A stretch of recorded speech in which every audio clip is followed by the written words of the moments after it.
O paano? Sino naman sa atin ang unang lalaban sa kanila? Number 9. Number 9 daw. Sino yun? Swerte! Si Baro ba yan? Paano natin malalaman ang mananalo? Ano? Kailangan pa bang itanong yan? Eh di syempre, talo ang mamamatay. Eh kung susuko, pwede ba yun? Ha?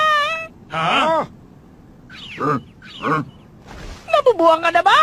Kapag natalo kayo, ipapakain namin kayo sa raider namin. Kahit pa hindi namin kayo tapusin, sigurado rin namang mamamatay kayo. Naintindihan mo ba?